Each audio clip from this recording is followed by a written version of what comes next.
सिर्फ ज्ञान से ही खुलते हैं सफलता के द्वार और ज्ञान ही वो क्रांति है जिससे बदलता है संसार। टेक्स्ट बुक सुपर कोचिंग लेकर आया है इस 27 से 30 सितंबर सिलेक्शन क्रांति सेल, जहां आपको मिलेगा अप टू 90% ऑफ और 50% की एक्स्ट्रा वैलिडिटी। तो बदलिए देश का भविष्य। तो अगर आप इन एग्जाम्स की तैयारी कर रहे हैं तो अभी जाइए और इस ऑफर का लाभ उठाइए।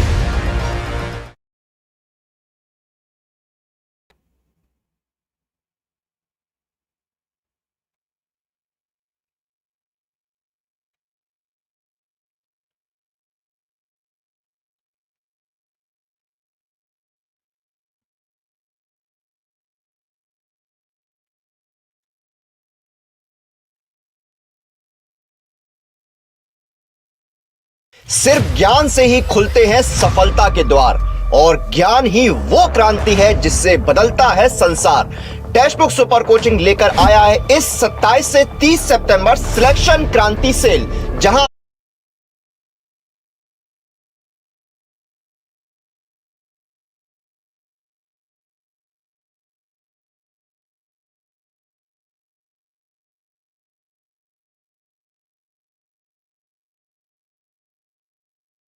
बताइए इसका राइट आंसर क्या होना चाहिए। जवाब सभी दो। अगर आपकी क्लास रुकी हुई है तो एक बार आप रिफ्रेश कर लीजिए। बताइए इस प्रश्न का हमारा राइट आंसर क्या होना चाहिए। यहां पर हमसे बात की गई है निम्नलिखित संरचनाओं में से शिक्षा का अधिकार अधिनियम 2009 किसकी वकालत करता है। ऑप्शन नंबर ए हमारा आता है बेटा समावेशी शिक्षा, पृथक्करण की बात करता है, मुख्य धारा शिक्षण की या एकीकृत शिक्षा की।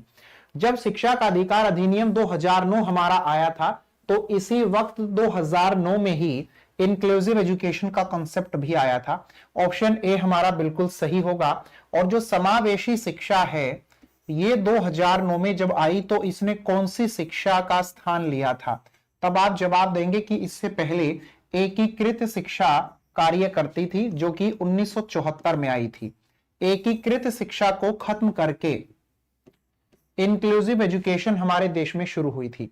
अब जो इंक्लूसिव एजुकेशन है उसमें क्या होता है, किस तरह से होता है, इन सभी बातों पर भी हम लोग जिक्र करेंगे। आरटीई एक्ट 2009 जब आता है तो यह लागू होता है हमारे देश में 1 अप्रैल 2010 से। इसी वक्त जो इंक्लूसिव एजुकेशन हमारी आई, इस इंक्लूसिव एजुकेशन में यह कहा गया हमारे विद्यालय में नॉर्मल चाइल्ड आता है और स्पेशल चाइल्ड आता है, तो हम दोनों को ही एक साथ शिक्षा देने का काम करेंगे। दोनों के लिए ही हम same school, same classroom, same teacher और सेम सिलेबस रखेंगे। बिल्कुल ऐसा हो सकता है कि यह सब कुछ हम सेम रखेंगे, उसके बावजूद भी हमें स्पेशल टीचर की रिक्वायरमेंट हो तो स्पेशल चाइल्ड के लिए स्पेशल टीचर भी विद्यालय में नियुक्त होगा, जो कि नॉर्मल चाइल्ड, स्पेशल चाइल्ड, इन दोनों में से किसी को भी अगर जरूरत पड़ती तो दोनों की हेल्प करेगा। अगर स्पेशल टीचर स्पेशल चाइल्ड की हेल्प करता है तो इसका मतलब यह नहीं है कि नॉर्मल चाइल्ड के साथ कभी कुछ एबनॉर्मेलिटी हुई तो वो उसकी हेल्प नहीं करेगा, वो सबकी हेल्प करेगा। आगे बढ़ेंगे, नेक्स्ट पॉइंट पर हम लोग आते हैं। इंक्लूसिव एजुकेशन कहती है कि अंडर वन रूफ एजुकेशन, यानी कि सबको एक छत के नीचे एक जैसी शिक्षा, यानी सेम क्लासरूम के अंदर। नेक्स्ट प्रश्न नंबर 2 हमारा आता है।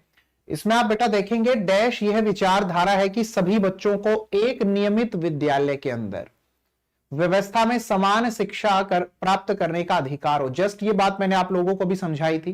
तो ऐसा जहां पर होता है वो हमारी समावेशी शिक्षा होती है। इसे अभी हम लोग कर चुके हैं। अगले प्रश्न पे हम लोग पहुंचते हैं, लेकिन उससे पहले आप एक छोटी सी बात देखो।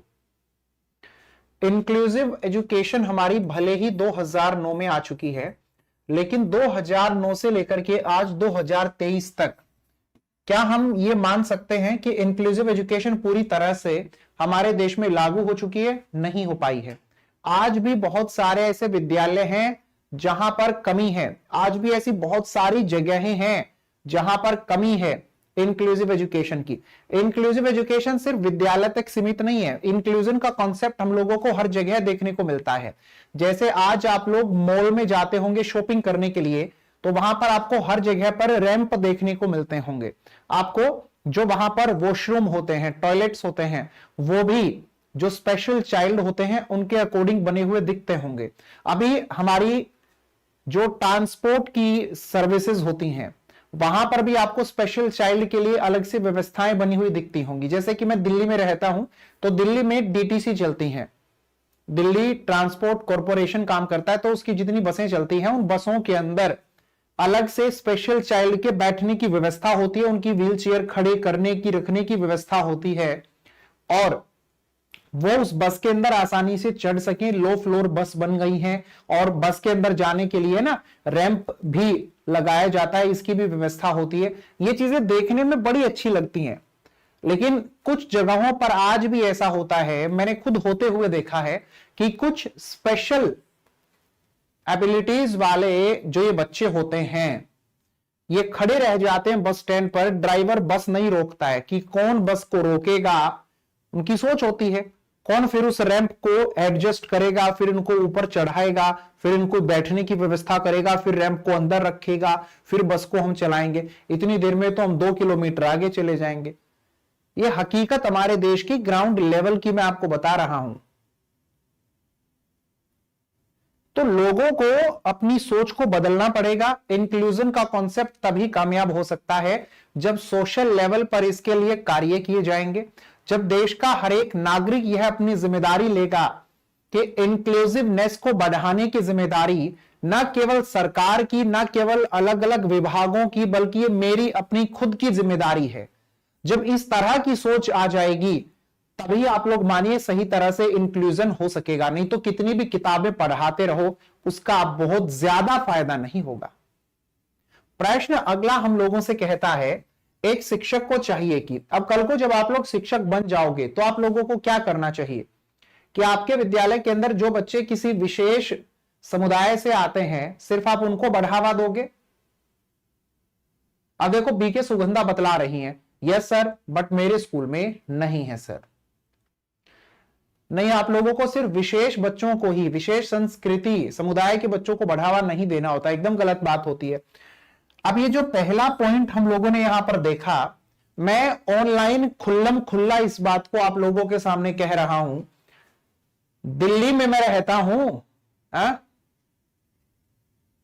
बाकी स्टेट्स के अंदर तो ये बहुत ज्यादा होता है। दिल्ली के अंदर दिल्ली सरकार शिक्षा को लेकर के बहुत ज्यादा कार्य कर रही है।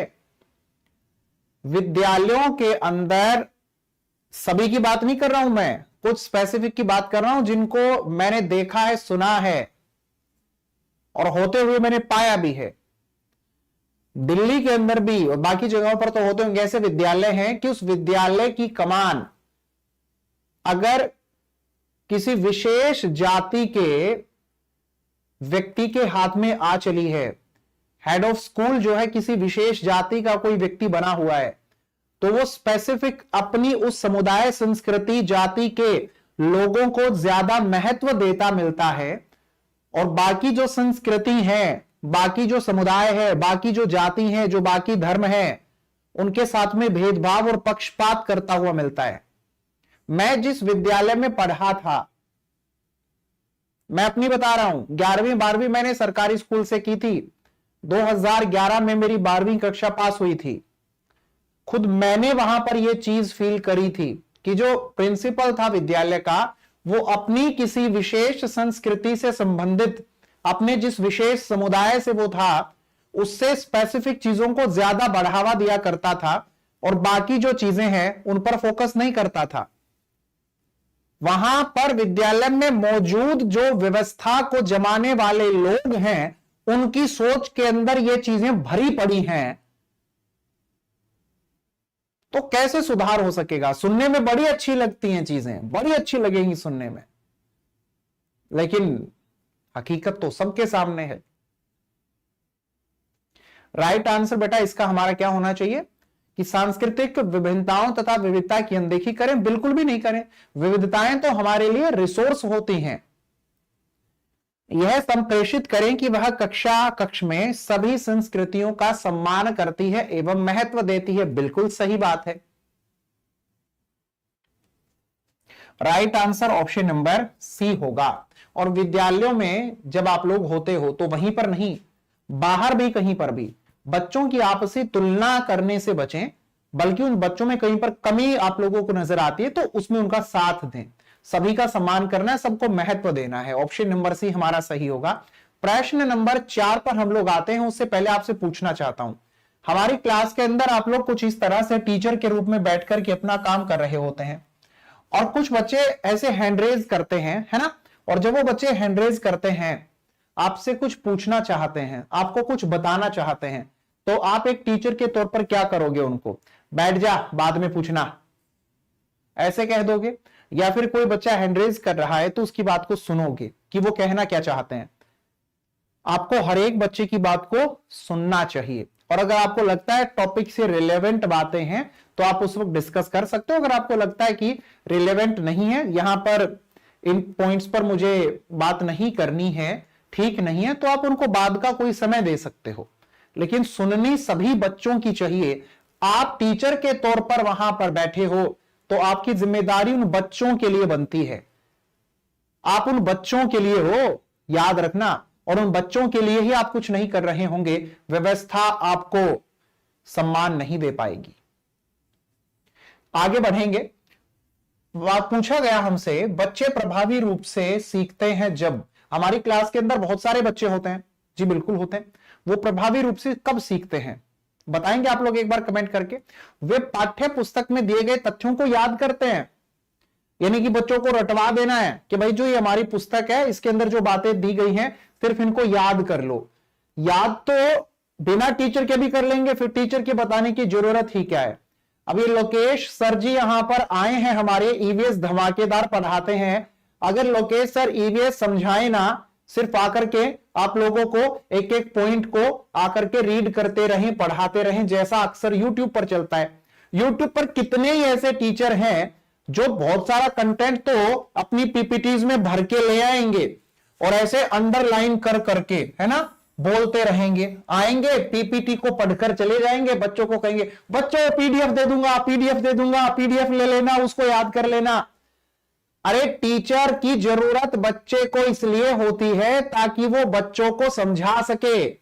और लोकेश सर जब आप लोगों को सीडीपी पढ़ाते हैं, सीडीपी पढ़ाते हैं ना ना ना लोकेश सर ईवीएस पढ़ाते हैं। हाँ, ईवीएस वाले लोकेश सर की बात कर रहा हूं। जब लोकेश सर ईवीएस आप लोगों को पढ़ाते हैं तो आप लोगों को लगता होगा कि वो पीपीटी को रीड नहीं करते हैं, एक एक पॉइंट को क्लियर करते हैं, अर्थ सहित आप लोगों को बताते हैं बातों को। तो बेटा समझना सीखिए। ऑलराइट, लोकेश सर आपका बहुत बहुत स्वागत है। आप यहां पर आए, बच्चों को मोटिवेट करने के लिए आए हो, खुद से सीडीपी पढ़ने के लिए आए हो? राइट आंसर हमारा यहां पर क्या होना चाहिए बताओ लोकेश सर, आप ही बताओ। वे श्यामपट पर अध्यापक के द्वारा लिखे गए उत्तरों की नकल करते हैं। वे विभिन्न गतिविधियों एवं कार्यों में सक्रिय रूप से भाग लेते हैं। राइट आंसर हमारा होगा बेटा सक्रिय रूप से भाग लेते हैं। और आज हमारी जो शिक्षा व्यवस्था है उसमें में बच्चों को इस तरीके से सिखाना होता है कि वो खुद से करके सीख रहे हो। लर्निंग बाय डूइंग का concept, child centred education, progressive education, democratic education को बढ़ावा देते हैं। प्रश्न नंबर 5 हमारा आता है। उससे पहले आप लोग ये देखो कि पेपर में आप लोगों से कई बार पूछा जाता है क्या ग्रुप एक्टिविटीज हमें करवानी चाहिए? तब आप लोग कहेंगे हाँ, हमें सामूहिक गतिविधियां करवानी चाहिए और समूह हमें ज्यादातर प्रयास करना चाहिए कि हम हेट्रोजीनस बना पाए। जब हम हेट्रोजीनस ग्रुप बनाते हैं तो इसका मतलब होता है अलग अलग योग्यताओं वाले बच्चों को हम एक साथ एक ग्रुप में बिठा करके गतिविधियां करने के मौके देते हैं। लोकेश सर कह रहे हैं कि क्लास को शेयर कर दिया जाए, बहुत बढ़िया। चलो एक बार सभी साथी एक साथ मिलकर क्लास को शेयर करते हैं। मैं भी यहां पर क्लास को शेयर कर रहा हूं। चलो आप लोगों के साथ साथ मैंने भी बेटा क्लास को शेयर कर दिया है। लीजिए, मैंने भी क्लास को शेयर कर दिया है। आप लोगों ने बेटा क्लास को शेयर नहीं किया तो आप भी एक बार कर दीजिए। बच्चों को कक्षा में प्रश्न पूछने चाहिए या नहीं पूछने चाहिए, और आप टीचर के तौर पर क्या करोगे, प्रश्न पूछने के लिए प्रेरित करोगे पक्का। राइट आंसर क्या होगा, ऑप्शन नंबर डी। लेकिन कभी कभी हम लोग देखते हैं कि कुछ टीचर क्लास में आते हैं और वो टीचर क्लास में आकर के क्या कहते हैं, पिन ड्रॉप साइलेंस, एकदम चुप हो जाओ। जो क्लास चुपचाप बैठी होती है वो डेड क्लासरूम होती है। वो ऐसे कक्ष होते हैं जिनको हम मृत कक्षा कहते हैं, मरी हुई कक्षाएं हम उनको कहते हैं। और जिस क्लास के अंदर बच्चे ऐसे चुपचाप बैठे होते हैं, उस क्लास को लेकर के टीचर क्या हो जाता है, बहुत खुश हो जाता है। अरे वाह, देखो स्वाति मैडम की क्लास तो बहुत बढ़िया है, बच्चे कितने चुपचाप बैठे हुए हैं। स्वाति मैडम की क्लास मरी हुई क्लास है। अकॉर्डिंग टू एजुकेशनल साइकोलॉजी हमें बच्चों को ज्यादा से ज्यादा अपनी बातों को कहने के, प्रश्न पूछने के मौके देने हैं। प्रश्न नंबर 6 पर बेटा हम लोग आते हैं। तो आप लोगों से यहां पर पूछा जाएगा, उससे पहले इंपॉर्टेंट अनाउंसमेंट मैं आप लोगों को दे देता हूं। आप लोगों के लिए जल्दी मैं एक क्लास लेकर आ रहा हूं जिसके अंदर डेवलपमेंट टॉपिक की सभी थ्योरी मैं आप लोगों को करवा रहा हूंगा। तो आप सभी थ्योरी पढ़ना चाहते हो, कौन सी थ्योरी, प्याजे वाली कराऊंगा, वाइगोत्स्की वाली करवाऊंगा, जहां से हर बार प्रश्न आते हैं वो सारी आप लोगों को करवाऊंगा, डोंट वरी। एरिक्सन वाली, और इसके साथ साथ और भी कुछ थ्योरी है। पहले हम ये 5 थ्योरी कर रहे होंगे। आप लोगों को डेवलपमेंट की ये 5 थ्योरी मैं आने वाले दिनों में करवाने वाला हूं, ठीक है। 5 थ्योरी, जिस दिन भी ये थ्योरी मैं आपको करवा रहा हूंगा वो क्लास मिस मत कर दीजिएगा, एडवांस में बता दिया है। आने वाले सप्ताह में हम इनको करेंगे। डे कौन सा होगा वो आप लोगों को बता दूंगा जल्द ही। अब यहां पर नोट वाला पॉइंट आपको दिया गया है, नोट वाले पॉइंट पे फोकस कीजिए। नहीं, और ये नोट वाले क्वेश्चन हमारे गलत होते हैं। कुछ ऐसे बच्चे हैं जो 1 2 3 4 5 नंबरों से फेल हो गए हैं। उनकी बहुत सारी गलतियां भले हो सकती है, लेकिन एक गलती उनकी ये होती है कि नोट वाले क्वेश्चंस में वो गलती कर देते हैं। नोट वाले प्रश्न को वो समझ नहीं पाते हैं। मीनिंगफुल लर्निंग की बातें हुई हैं, जहां पर बच्चा अर्थ सहित चीजों को समझेगा। रटना कभी भी अर्थ सहित नहीं होता है, और जहां पर भी रटना आप लोगों को नजर आ जाएगा इस तरह के प्रश्न के अंदर, उसी को आप आंसर बना दोगे। तो आप यहां पर देखो, जो एक कंठस्थीकरण एवं स्मरण करने की बात हुई है ऑप्शन नंबर डी के अंदर, यही हमारा जवाब होगा। बाकी चीजें जो हैं वो अधिगम को सार्थक रूप से बढ़ावा दे रही हैं। चलिए आगे बढ़ेंगे। आप लोग देखते होंगे कि जब बच्चा खुद से लिखना तक नहीं जानता है तो साथ में पेरेंट्स बैठते हैं, टीचर बैठते हैं, अपने आप भी किताब लेते हैं, है ना, कॉपी लेते हैं, खुद भी पेंसिल पकड़ते हैं और वो बनाकर दिखाते हैं और बच्चे को कहते बेटा आप भी इसी तरीके से बनाइए, आप भी इसी तरीके से कीजिए।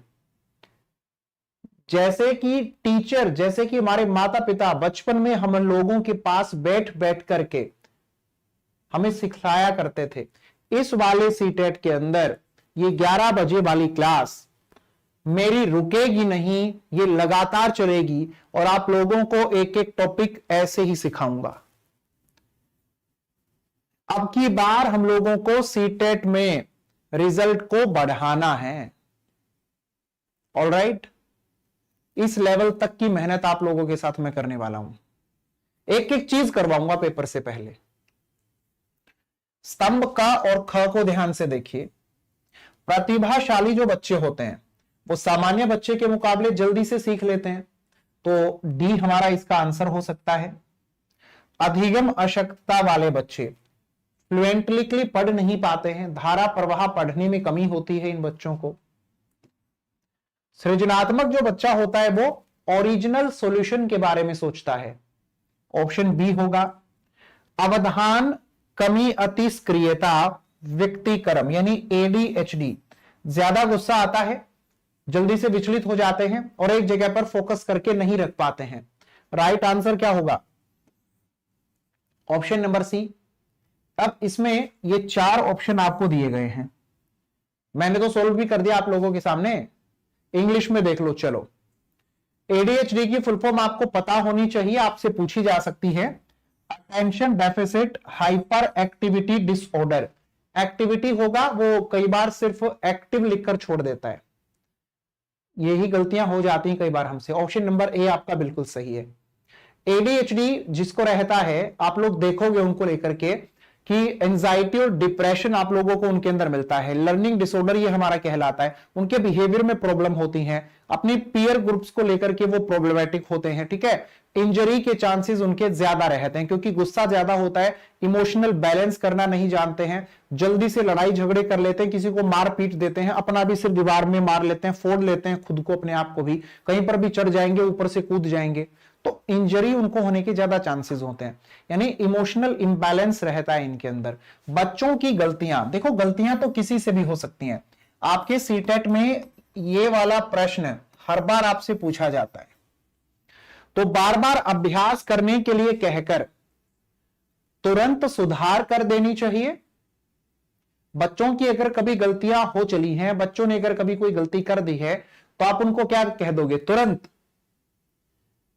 गलतियां किससे नहीं होती है? थॉर्नडाइक की थ्योरी आप सबने देखी है, ट्रायल एंड एरर थ्योरी का कॉन्सेप्ट उन्होंने अपना दिया है ना, कि भाई बच्चे को लगातार अगर वो गलतियां करता है तो उसका अभ्यास, उसके प्रयास करवाते रहिए जब तक गलतियां खत्म ना हो जाएं। और जो जो प्रयास करते हैं, जो जो गलतियां करते हैं, वो इस बात को दर्शाते हैं कि वो लगातार सीखने के लिए प्रेरित हैं। यह हमारी लर्निंग प्रोसेस का एक हिस्सा होता है। कितने ही लोग ऐसे होते हैं जो अपनी जिंदगी के अंदर किसी कार्य की शुरुआत इस वजह से नहीं कर रहे होते कि कहीं उनसे कोई गलती ना हो जाए, कहीं उनकी आलोचनाएं ना हो जाएं, कहीं लोग उनका मजाक ना उड़ा दें। अगर आप इस वजह से अपनी जिंदगी के अंदर आगे बढ़ने का फैसला या कुछ नया करने का फैसला नहीं लेते हैं कि लोग आपका मजाक उड़ाएंगे, आपकी आलोचना होगी, आपका विरोध किया जाएगा लोगों के द्वारा, आपसे गलतियां हो जाएंगी, तो आप ये मानकर चलो कि आप अपनी जिंदगी के अंदर कभी भी आगे बढ़ ही नहीं सकोगे। ये सब चीजें तो सबको झेलनी पड़ती हैं, मुझे भी झेलनी पड़ी थी, आपको भी झेलनी पड़ेंगी। अगर कुछ नया करना है तो, कुछ अच्छा करना है तो। कंप्लीट करवाएंगे अमित यादव यूट्यूब पर, टेंशन मत लो। ये 11 बजे वाली क्लास एक दिन भी मत छोड़ना आप लोग। चलिए, हमसे बात की गई असेसमेंट को लेकर के, मूल्यांकन को लेकर के। बच्चे विद्यालय में आते हैं और जब वो विद्यालय में आते हैं तो यहां पर जो प्रोसेस काम करती है वो प्रोसेस होती है टीचिंग लर्निंग प्रोसेस। और इस शिक्षण अधिगम प्रक्रिया टीचिंग लर्निंग प्रोसेस से बच्चे को मिलती है एडुकेशन, बच्चे को मिलती है शिक्षा। जो ये शिक्षा बच्चे को मिली है, इस शिक्षा का मतलब क्या है कि बच्चे में चेंज लेकर आना है, बच्चे में बदलाव लेकर के आना है। उस बच्चे में कितना चेंज आया, कितना बदलाव आया, यह हमें कैसे पता चलेगा? इसी के लिए हम असेसमेंट करते हैं। और आज जो हम लोग असेसमेंट करते हैं, उस असेसमेंट का उद्देश्य बच्चे को पास और फेल करना नहीं होता है। उसका उद्देश्य होता है जहां पर कमी रह गई है, उस कमी में हम लोग सुधार ला सकें। तो right answer option number A होगा। अगले प्रश्न पे हम लोग आएंगे, उससे पहले आप लोग मुझे एक बात बता दो, सिर्फ आप लोगों की करंट अफेयर की नॉलेज चेक कर रहे हैं, कितने अपडेट रहते हो। G20 अब की बार कहां पर हुआ था? G20 अब की बार कहां पर हुआ था? बिल्कुल बेसिक क्वेश्चंस हैं, पूरे देश में इसी का हल्ला मचा रहा था 2-3 दिन तक। बताओ। अगला प्रश्न आएगा, उससे पहले एक बार क्लास को हम लोग सभी लाइक और शेयर कर दें लाइक वाले बटन को 100 पार पहुंचा दें। चलो लाइक करते हैं एक साथ। अगला प्रश्न हमसे कंस्ट्रक्टिविस्ट फ्रेम की बात कर रहा है। देखो जो लर्निंग होती है व्यवहार में बदलाव को लेकर के, और व्यवहार में बदलाव लाने को लेकर के अलग अलग हमारे तौर तरीके होते हैं। लर्निंग एक ही तरीके से सब करेंगे जरूरी नहीं है, सबके अलग अलग तरीके हो सकते हैं। यहां पर आप लोग अलग अलग थ्योरी भी पढ़ते हो अलग अलग साइकोलॉजिस्ट के द्वारा। तो एक कॉन्सेप्ट है हमारा सिखाने का जिसको हम लोग कंस्ट्रक्टिविज्म कहते हैं। संरचनात्मक दृष्टिकोण वो होता है जिसमें हम ये मानते हैं बालक स्वयं ही ज्ञान का निर्माण करेगा। और इसे लेकर के दो साइकोलॉजिस्ट हैं, एक जीन पियाजे और दूसरा वाइगोत्स्की।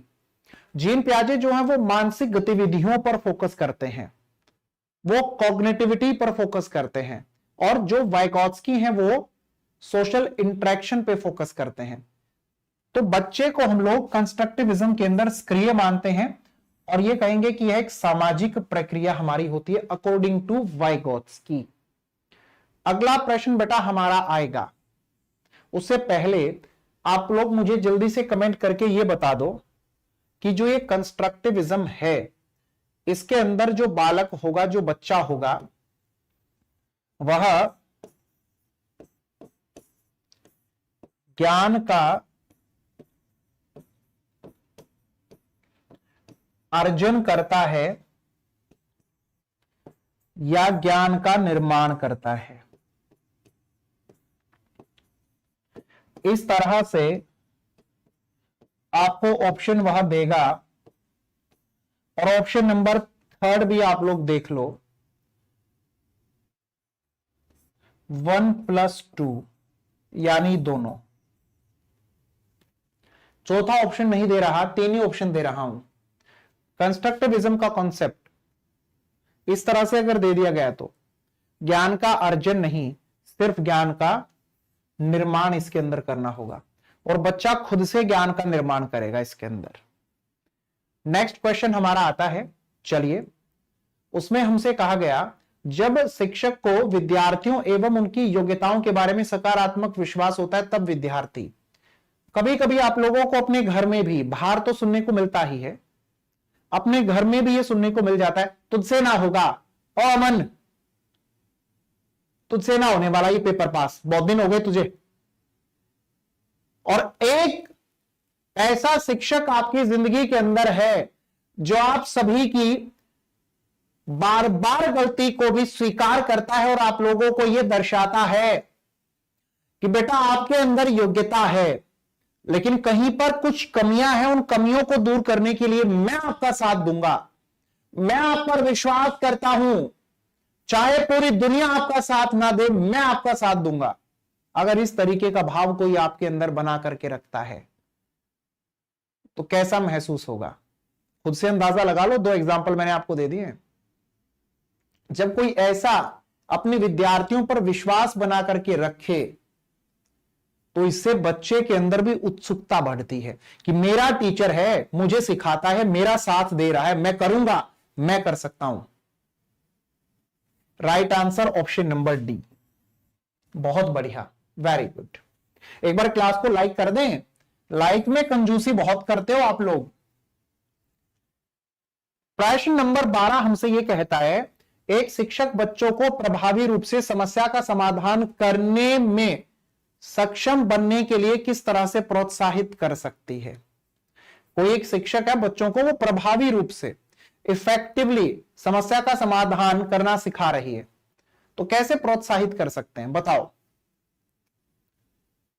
समस्याएं बच्चों के सामने आएंगी, बिल्कुल आएंगी, हम उनका समाधान कर देंगे या बच्चों को करने देंगे? बच्चों को करने देंगे, रटवा देंगे कोई क्वेश्चन उसका आंसर कि अगर ऐसा कुछ है तो इसको लिखाना जा करके, नहीं। हम लोग जब बच्चों को ये कहते हैं बताओ इस प्रॉब्लम को सोल्व करने के, इन क्वेश्चन को सोल्व करने के कितने तरीके हो सकते हैं, तो हम उन बच्चों को मैक्सिमम तरीके से सोचने की आजादी दे रहे हैं। ओपन थिंकिंग हम उनकी करवा रहे हैं, out of the box thinking हम उनकी करवा रहे हैं। Right answer option number C हमारा बिल्कुल सही होगा। और मल्टीपल सॉल्यूशन को लेकर के जब बात की जाती है तो हम डाइवर्जेंट थिंकिंग को बढ़ावा देते हैं। याद रखिएगा। अगला प्रश्न बेटा हमारा बहुत ही आसान है। आप लोग ये देखो, जब जब आपको खुद को ऐसे मौके मिल रहे हो कि आप अपने आप पहल कीजिए किसी कार्य की, हम आपके साथ में होंगे। जैसे आप करोगे वैसे ही हम लोग बढ़ावा देंगे चीजों को। तो इसका मतलब क्या है? आपके अनुसार सब कुछ हो रहा है। इन गतिविधियों के सेंटर पॉइंट आप बने हुए हो, आपके पीछे सब लोग हैं। तो राइट आंसर हमारा क्या होगा? लर्नर सेंटर्ड चीजें हैं, अधिगम केंद्रित चीजें हो रही हैं। अगला प्रश्न हम लोगों का यहां पर जो बनता है, आप लोग देखोगे अब की बार सीटेट में भी कुछ बच्चों के साथ ऐसा हुआ है। यह आपके सीटेट में आया हुआ प्रश्न है और यह आप सभी सीटेट वालों से संबंधित आप मान करके चलो। जो विद्यार्थी अच्छा प्रदर्शन नहीं कर पाते हैं, वे महसूस करते हैं कि वे पर्याप्त रूप से अच्छे नहीं हैं और हतोत्साहित महसूस करते हैं, तब उनमें बिना प्रयास के कार्य को आसानी से छोड़ देने की संभावना है। हर बार जो बच्चे फेल हो जाते हैं, उनमें से कुछ बच्चे अगली बार परीक्षा देते भी नहीं है। ऐसी संख्या कम है, लेकिन वह ऐसी संख्या कम होना भी हमारे लिए चिंता का कारण है। कोई भी अभ्यास ना छोड़े। एक बार पास नहीं हुआ, दोबारा अभ्यास करे, दोबारा प्रयास करे, अगली बार हो जाएगा। तो हतोत्साहित हो जाते हैं, प्रयास करते हैं, रिजल्ट अच्छा नहीं आया। तो इसका कारण क्या है?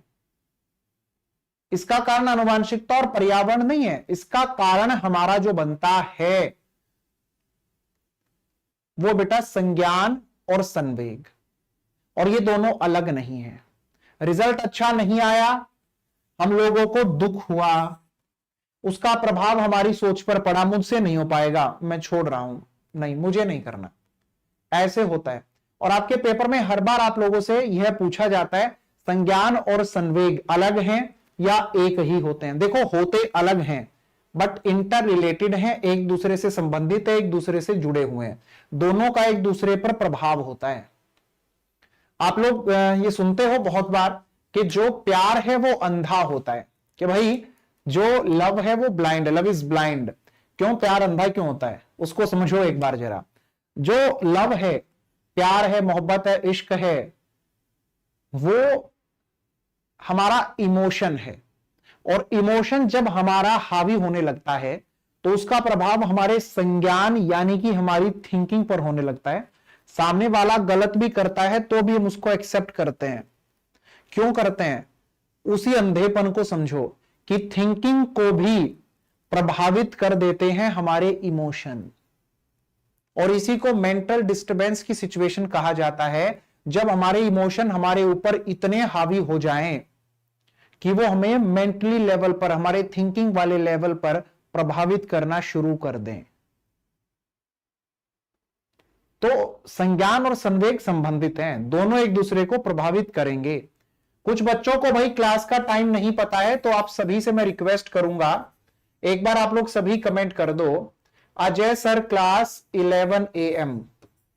जो नए बच्चे हैं भाई एक बार उनको सभी बता दो हमारी क्लास का टाइम क्या होता है, कितने बजे हमारी क्लास होती है? 11 AM, ठीक सुबह 11 बजे हमारी ये क्लास चलती है। चलिए, आपके पेपर में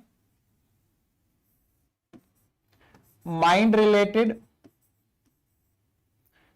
intelligence related, brain related, thinking related कुछ प्रश्न हर बार पूछे जाते हैं, और ये चारों इंटर रिलेटेड है। इन चारों के बारे में आप लोगों को हम पढ़ा रहे होंगे, समझा रहे होंगे। आजकल आप लोग, हम सभी अपना मोबाइल इस्तेमाल करते हैं, उन मोबाइल के अंदर इन सभी इमोजीज का हम लोग इस्तेमाल करते हैं। ये इमोजी किनको दर्शाती हैं? ये हमारे इमोशन को ही तो दर्शाती हैं, और यहां पर हमारे इमोशंस को हम लोग नॉन वर्बल तरीके से एक्सप्रेस कर रहे होते हैं। अशाब्दिक तरीके से हम अपने इमोशंस को एक्सप्रेस करने का काम करते हैं। अगर किसी के पास ये लाल टमाटर बना हुआ भेज दिया, अगर किसी के पास ये लाल टमाटर बना हुआ हमने भेज दिया, मतलब हम गुस्सा दिखा रहे हैं, और वो आंखों के अंदर कुछ लाल लाल सितारे, दिल बना होता है, वो किसी के पास भेज दिया, तो प्यार वाली सी फीलिंग है। आप लोग इस्तेमाल करते हो? चलो, यहां पर भी आपको हर्ट दिया हुआ है कि भाई हर्ट दे दो। हाँ, इस दिल वाले पे है ना, यहाँ पे कमेंट बॉक्स में नजर आया ना वो दिल वाला पॉइंट, कर दो एक बार उस पर क्लिक, सारे उड़ा दो सभी दिल को। चलिए आगे बढ़ेंगे बेटा। प्रश्न आपके पेपर में हर बार आपको दिया जाता है समाजीकरण को लेकर के, सोशलाइजिंग एजेंसीज को लेकर के। तो सोशलाइजेशन पर वो आपको पेपर में हर बार प्रश्न देगा। सोशलाइजेशन की शुरुआत जन्म से होती है और मृत्यु तक चलता रहता है, ये लाइफ लॉन्ग प्रोसेस है। सोशलाइजेशन हमारा होता है कि जो हमारे समाज के नियम कायदे कानून हमें दिए गए हैं बना करके, उन सामाजिक नियम कायदे कानूनों को अपना करके उनके अनुसार व्यवहार करना। इसमें प्राइमरी सोशलाइजेशन हमारा होता है जो परिवार में होता है, और परिवार से बाहर जो होगा वो सेकेंडरी होगा। ये बाकी जो ऑप्शन बच गए हमारे, स्कूल हुआ, मीडिया हुआ, ये दोनों सेकेंडरी होते हैं। हिंदी में हम कहते हैं कि गौण होते हैं। ऑप्शन नंबर डी हमारा बिल्कुल सही होगा। तो ठीक सुबह 11 बजे हमारी क्लास होती है, एकदम लाइव। कल भी ये हमारी क्लास होगी। एक भी दिन आप लोग इस क्लास को बेटा मिस मत करना। एक बार मैं चाहूंगा सभी बच्चे क्लास को लाइक करने के साथ कमेंट बॉक्स में लिख दें पेडागोजी बाय अजय सर। और अब की बार आप लोगों को सीडीपी पढ़ाने के साथ साथ सभी सब्जेक्ट की पेडागोजी भी मैं पढ़ा रहा हूंगा यूट्यूब पर। आपके 90 नंबर की जिम्मेदारी मैं ले रहा हूं, लेकिन एक दिन भी क्लास को छोड़ना मत। ठीक सुबह 11 बजे रोजाना आते रहना। जो आएगा तैयारी उसी की होगी। एक साथ सभी लिखते हैं एक बार कमेंट बॉक्स में पेडागोजी बाय अजय सर। बहुत अच्छा है। कल मुलाकात करेंगे, सभी आइएगा। जय शिक्षक, जय भारत।